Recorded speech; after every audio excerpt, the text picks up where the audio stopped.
Bonjour à tous et bienvenue dans cette nouvelle vidéo consacrée à Horror Arkham, le jeu de cartes.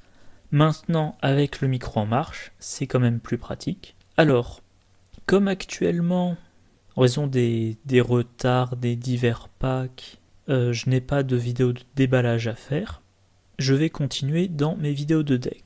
Idéalement, j'aurais aimé faire la suite du deck solo de Wendy Adams, mais la suite qui était prévue, c'était des vidéos de partie, et pour ça, il faudrait que j'arrive à trouver comment créer ces vidéos dans de bonnes conditions. Donc ça sera pour plus tard. Mais je continue sur l'idée de faire plein de vidéos consacrées à des decks en attendant de refaire le plein de vidéos de déballage avec, dans un premier temps, que je me souvienne du nom, Tisseuse du Cosmos, puis ensuite la nouvelle de luxe, enfin peut-être plutôt d'abord le renouveau de la civilisation oubliée, puis ensuite la conspiration d'Innsmouth, puis enfin les 5 decks d'investigateurs. Voilà, donc pour le moment, des vidéos de deck, et plus spécifiquement, les prochaines vidéos, ça sera sur les tuniques bleues, pas la BD, mais les investigateurs. Alors, je vous explique un petit peu le contexte. Évidemment, il faut que je remette la vidéo au début. Voilà. Oui, je disais donc, plusieurs podcasteurs, vidéastes qui se consacrent notamment à Horror Arkham, le jeu de cartes évolutif, avaient fait des sessions de jeu All Yellow All the Time, All Purple All the Time.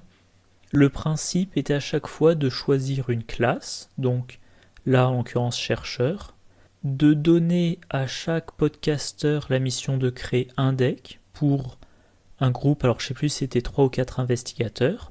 Chaque podcasteur faisait le deck dans son coin, et ensuite ils se retrouvaient pour une partie, alors dématérialisée, et j'allais dire le jour J, chacun découvrait le deck des autres, et ils essayaient du mieux possible d'aller jusqu'à la fin de la campagne. Alors, honnêtement, je me souviens plus des résultats qu'ils avaient obtenus, j'avais écouté et regardé ça il y a longtemps. Mais vous voyez, là il y a une vidéo de la chaîne The Whispering Darkness sur le deck Norman Weavers. Et là, une vidéo, pareil, il faut que je rembobine. Bon, j'arrive pas à voir l'écran de présentation, mais en tout cas, voilà le deck Minty Fan de la chaîne Twisted Tentacle In. J'ai bien aimé ce concept, je trouvais ça intéressant, ça oblige à changer un peu ses habitudes. En tout cas, moi, ça m'obligerait à changer mes habitudes vu que je suis quand même assez constant, gardien plus chercheur ou gardien plus truand. Et du coup, j'avais fait des groupes de decks. Je ne me souviens plus si j'avais fait ça pour chaque classe, j'avais dû faire pour au moins 3 classes, mais j'avais fait plusieurs sujets. Là, vous voyez celui pour les gardiens, que j'avais donc appelé les tuniques bleues, vu que 4 gardiens, 4 investigateurs bleus. J'avais donc fait des séries de 4 decks, à mon habitude, deck de début de campagne, deck de fin de campagne.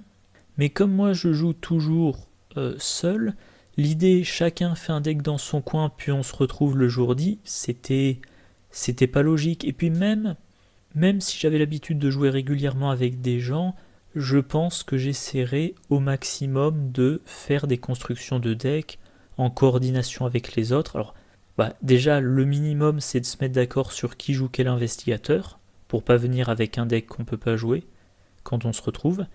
Et pour être sûr d'avoir une bonne répartition des rôles, assez de combattants, assez d'enquêteurs, voilà.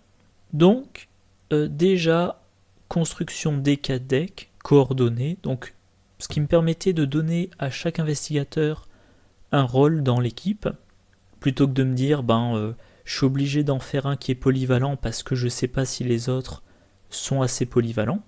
Et ensuite, comme je joue seul, alors je sais pas si je suis prêt de jouer cette équipe-là, vu que 4 investigateurs, ça demande quand même beaucoup de place sur la table, et ma table n'est pas si grande que ça, elle est même plutôt petite, mais voilà, comme je fais mes 4 decks, je les fais synergiques, et également comme moi je fais tous les decks, je suis obligé de les faire avec mes cartes.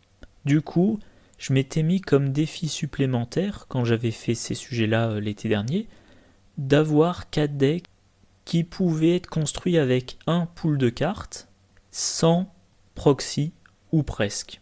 Donc là, je vais m'y attacher à ce même principe. Je vais construire 4 decks gardiens en me débrouillant pour qu'il n'y ait aucun proxy à faire, sauf pour les permanents. Alors pourquoi je m'autorise une exception pour les permanents ? Tout simplement, les permanents ils sont en permanence sur la table, et du coup, à partir du moment où on se souvient qu'on les a et qu'on se souvient d'appliquer leur effet, on peut se dispenser de les poser sur la table. Le meilleur exemple, c'est Charisme. Alors je sais plus quel est le pack, peut-être l'Express du Comté des Sexes, en tout cas c'est dans le cycle de Dunwich. J'ai le paquet qui contient les 2 copies de Charisme. Mais quand je joue en solo, j'ai 2 decks. Il est possible que chacun de mes 2 decks ait 2 charismes. Quand je commence la partie, je me souviens que j'ai 2 charismes, donc je sais que je peux avoir 3 alliés en jeu. J'ai pas besoin de poser les 2 copies de charisme sur la table, ça encombre. Ça n'apporte aucune information tant que je m'en souviens. Pareil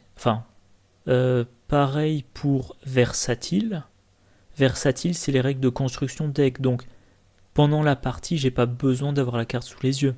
Même chose pour Studieux. Je sais que je commence avec une main de 6 cartes, de 7 cartes si j'ai 2 copies. Pareil pour À chaque jour suffit sa peine, je me souviens que je commence avec plus de ressources. Pour tous les permanents qui offrent des boosts, c'est quand même risqué parce que si vous ne l'avez pas sous les yeux, vous risquez d'oublier de l'utiliser. Pour s'en tenir au plan, si vous ne l'avez pas sous les yeux, vous risquez d'oublier qu'il faut incliner la carte et que donc vous ne pouvez utiliser sa capacité qu'une seule fois par round. Mais là, je vais faire 4 decks, je vais peut-être être amené à utiliser au total 4, 6 ou 8 charismes alors que je n'ai que 2 exemplaires de la carte. Une autre exception que je ferai peut-être, c'est pour les cartes Miroir Sacré et Lexique Occulte. Alors pourquoi ? Miroir Sacré et Lexique Occulte sont 2 cartes que j'adore, que je trouve très efficaces. Dans leur pack, devant le trône noir, il n'y en a qu'un exemplaire. Vu que ce sont des cartes qu'on peut avoir un seul exemplaire dans son deck, maintenant, c'est la nouvelle politique de FFG. Comme on peut en avoir qu'un exemplaire dans son deck, il n'y en a qu'un exemplaire dans le pack. Et moi, il m'arrivait d'en avoir besoin de 2 exemplaires simultanément. Du coup, j'ai acheté un 2e exemplaire du pack devant le trône noir. Et maintenant que dans mon pool de cartes, j'ai 2 exemplaires, ça serait bête de m'en priver. Mais sinon, pour toutes les cartes, je m'efforcerai de ne pas en utiliser plus de copies que le nombre que j'en ai. Du coup, pour toutes les cartes d'une classe, c'est 2 copies. Pour les cartes neutres, ça dépend. Les compétences de base de la boîte de base, de mémoire, il y en a 2 par boîte de base. J'ai 2 boîtes de base, du coup j'en ai 4 exemplaires en tout. Alors, le pool de cartes gardiens, à ce stade-là, on a 6 cycles complets, donc on a de quoi faire. On a quand même une bonne quantité de cartes gardiens. Donc on a de quoi faire. J'ai essayé de regarder, en préparant cette vidéo, quelle carte me poserait le plus de dilemmes probablement. Alors je vais les évoquer rapidement. Bandoulière. La possibilité d'avoir 3 emplacements de main, c'est quand même un gros avantage. Pour un combattant, ça permet d'avoir une arme à 2 mains et une arme à 1 main. Ce qui permet d'avoir plus de polyvalence dans le choix des armes.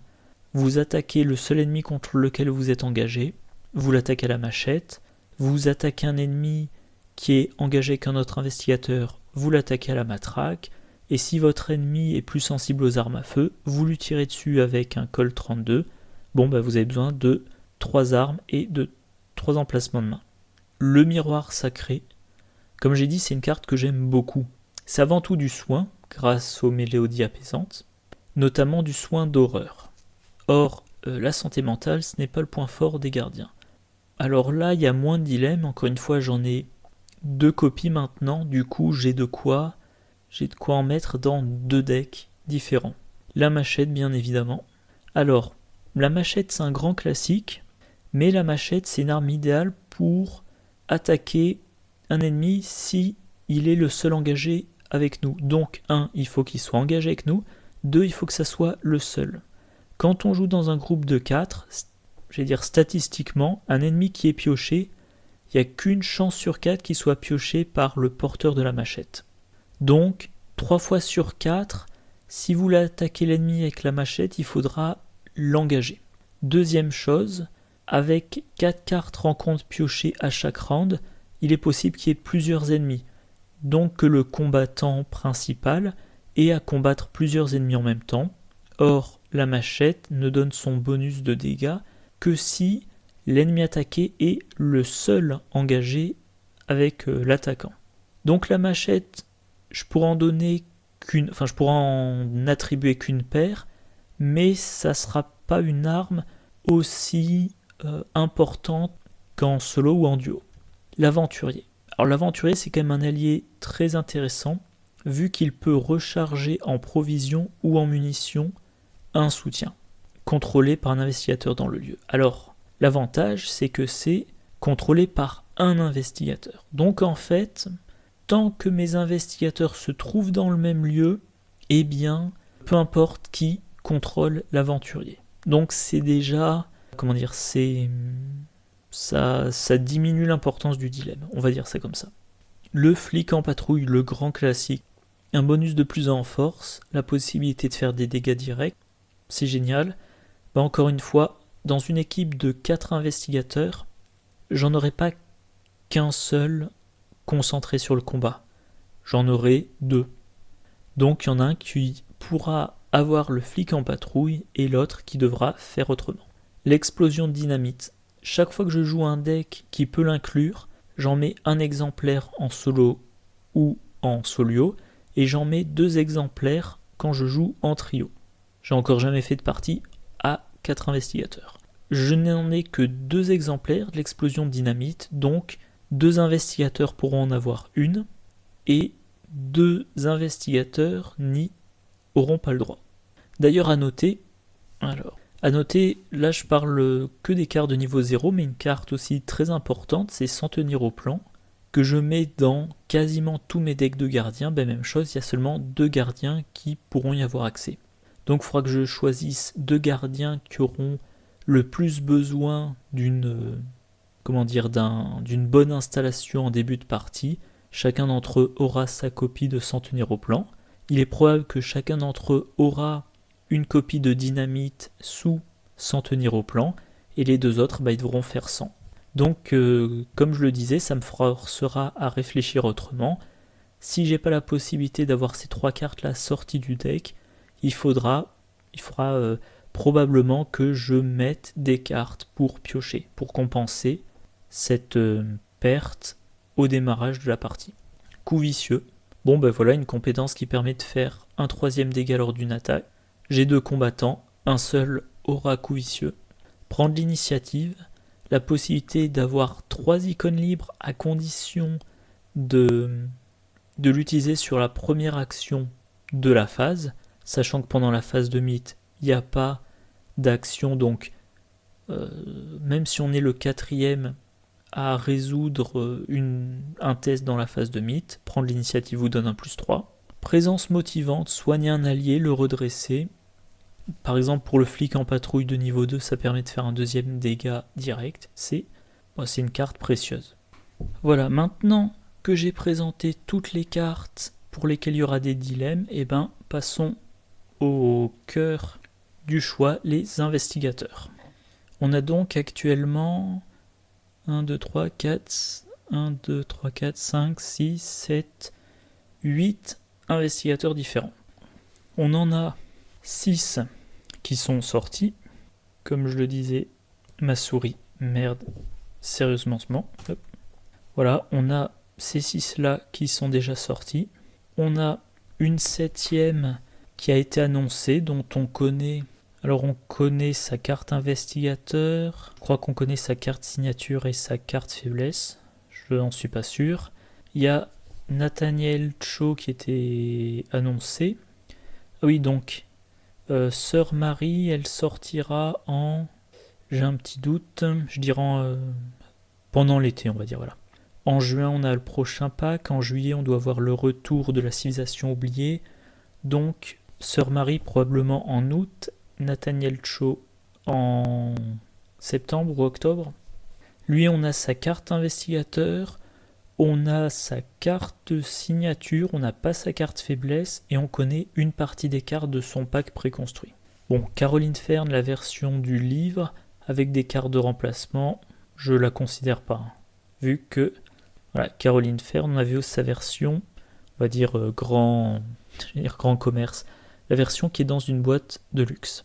Bon, alors j'exclus les deux qui ne sont pas encore disponibles, parce qu'on ne sait jamais, hein, si j'ai envie de commencer ma campagne dans 2 jours, il faudra que j'ai les cartes sous la main, je ne veux pas faire de proxy. Donc il nous reste quand même 6 investigateurs, il faut en choisir 4 parmi les 6. Alors concrètement, rapidement, Roland Banks. Donc Roland Banks, 3, 3, 4, 2, 9 et 5, et il a une capacité qui permet de trouver des indices en vainquant des ennemis. Niveau construction, il a accès aux cartes chercheurs de niveau 0 à 2. Parce que oui, je vais faire une équipe de 4 gardiens, mais ça ne veut pas dire que je vais utiliser uniquement des cartes de la classe gardien. Justement, comme je suis limité par mon nombre d'exemplaires de chaque carte, je serai probablement plus amené à piocher dans les classes secondaires des investigateurs que d'habitude. En plus de ça, comme certains investigateurs vont se retrouver dans un rôle un peu inhabituel, il faudra aussi que je pioche ailleurs pour avoir des cartes plus efficaces. Alors si on regarde les cartes jouables par Roland Banks, évidemment les cartes gardiens, et quand même un bon paquet de cartes chercheurs. Jusqu'au niveau 2, ça fournit plein de cartes. Et évidemment, les cartes neutres.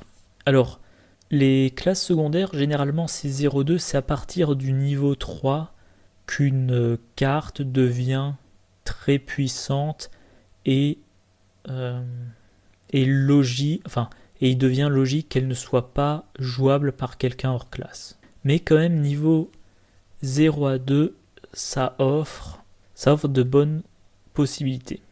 Zoé Samaras, elle qui est 4-2, 4-2, 9, 6, et en gros, chaque fois qu'elle engage un ennemi, qu'elle devient engagée avec un ennemi, elle gagne une ressource.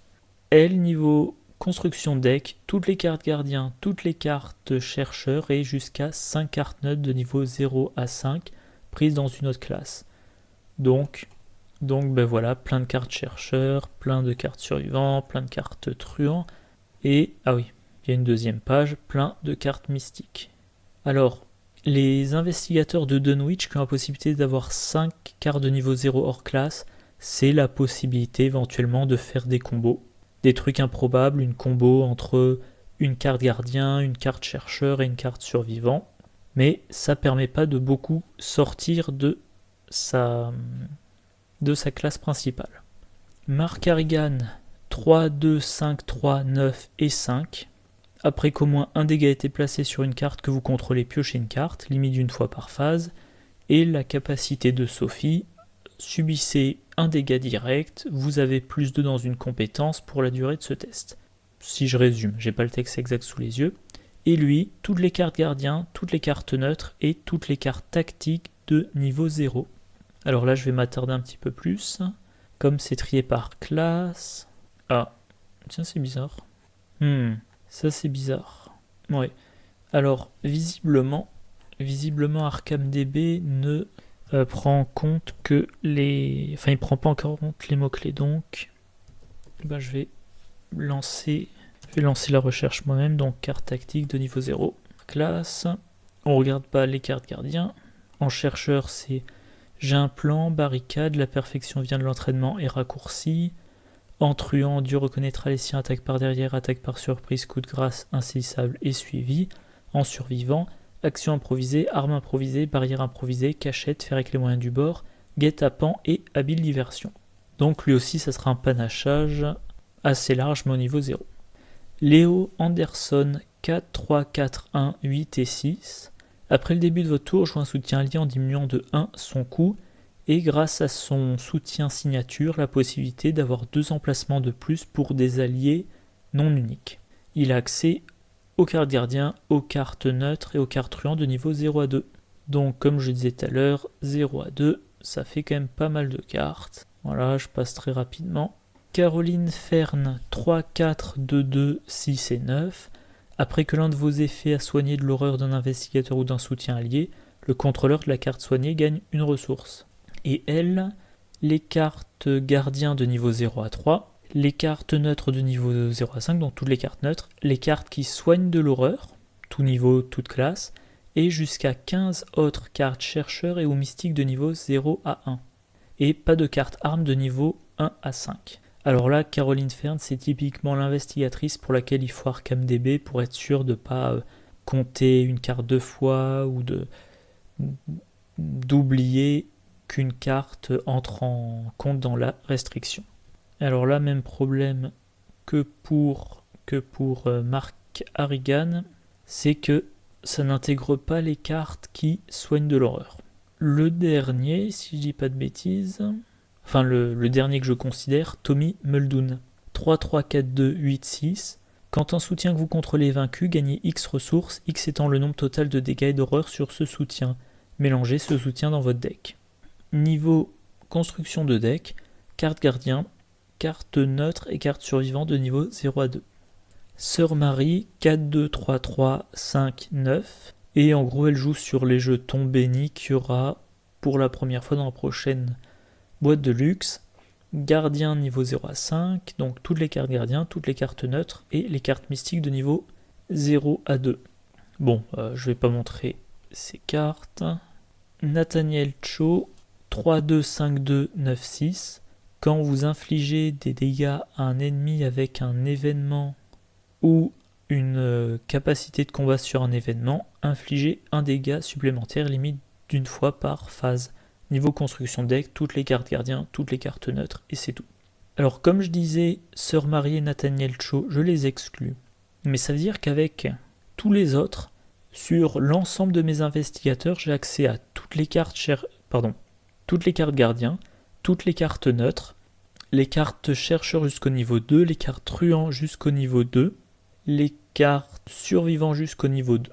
Également, toutes les cartes qui soignent de l'horreur. Donc en fait, les seules cartes que je ne pourrai pas utiliser seront les cartes mystiques de niveau 0 à 2, vu que je n'intègre pas Sœur Marie.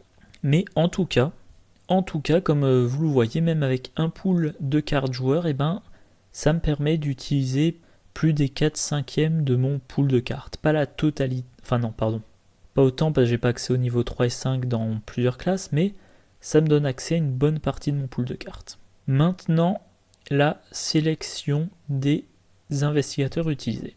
Quand j'avais créé le sujet, j'avais choisi Marc, Caroline, Roland et Zoé. Mais à l'époque, de mémoire, il y avait pas encore Tommy Muldoon, et donc le seul que j'avais mis de côté, c'était Léo Anderson. Là, voyons voir. Je vais rapidement retirer. Je vais considérer que j'ai pas encore ça, voilà. Comme ça.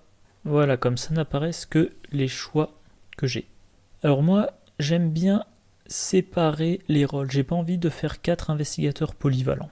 Donc, du combat et de l'enquête. A priori, 2 pour combattre, 2 pour enquêter.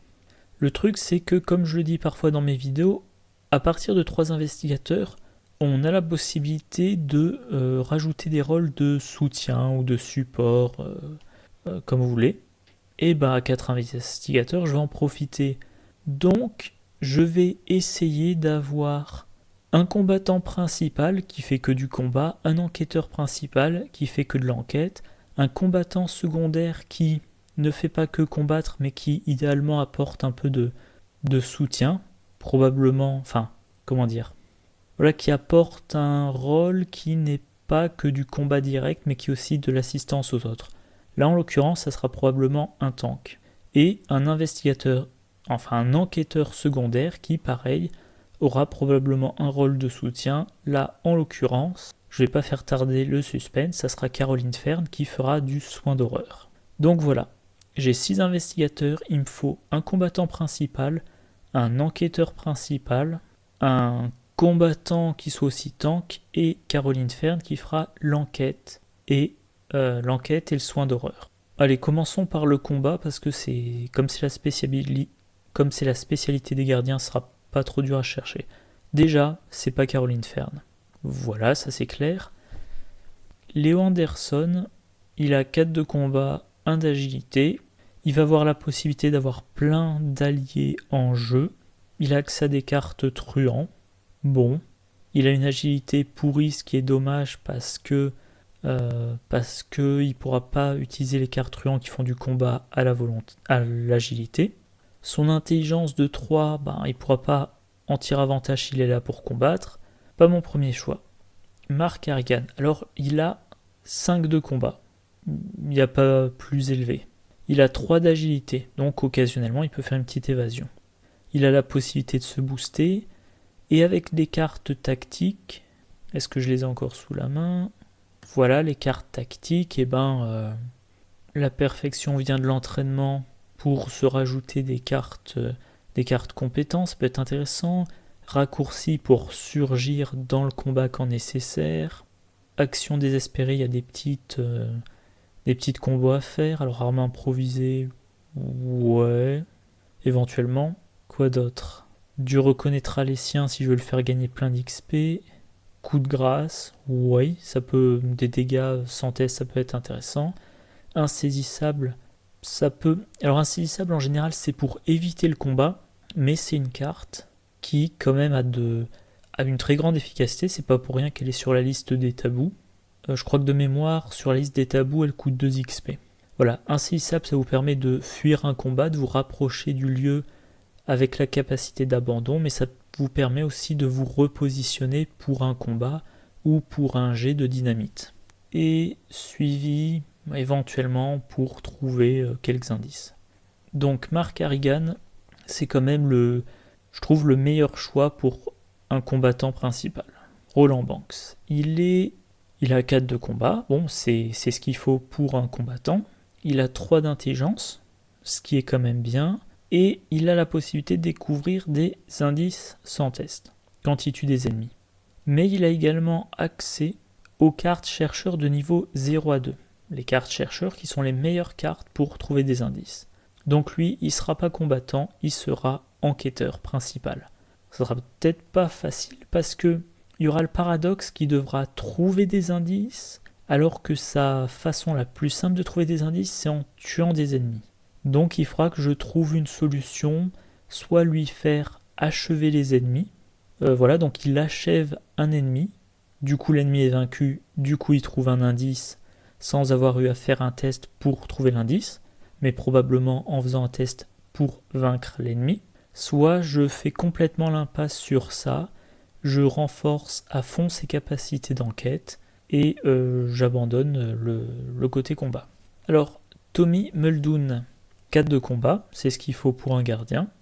Et lui, il va avoir une très bonne génération de ressources. Et il va avoir un style de jeu un peu particulier, à mettre en jeu un maximum de soutien avec une valeur en points de vie ou une valeur en santé mentale, laisser ces soutiens se faire vaincre, voire hâter leurs blessures pour récupérer des ressources ou pour recharger son arme à deux mains. Donc, autrement dit, il est idéal comme tank. Alors, Léo Anderson pourrait faire un tank avec tous ses alliés. Alliés qui posent d'ailleurs sans utiliser d'action grâce à sa réaction. Mais Léo Anderson, je le vois plus en polyvalent. Et puis, Léo Anderson, il joue vraiment sur les alliés. De base, des alliés, on peut en avoir qu'un à la fois. Tommy Muldoon, n'importe quel soutien tant qu'il y a une valeur de points de vie ou de santé mentale. De la grosse génération de ressources qui éventuellement pourront être redispatchées. L'accès aux cartes survivantes qui permettent de prévenir des dégâts, qui permettent de récupérer dans des fosses avec récup, ou de récupérer dans des fosses avec dégourdi. Du coup, quand même, la classe survivant, c'est la classe qui fait que même quand on échoue, on arrive à s'en sortir. Je trouve que ça va bien pour un tank. Au passage, si je faisais l'équipe de 4 survivants, je pense que comme tank, je choisirais William Yorick, qui est un survivant biclassé gardien. Là, comme tank, je choisis le gardien biclassé survivant. Et enfin, Zoé Samaras. Alors, elle, comme elle gagne une ressource chaque fois qu'elle devient engagée avec un ennemi, on a envie de lui faire engager les ennemis.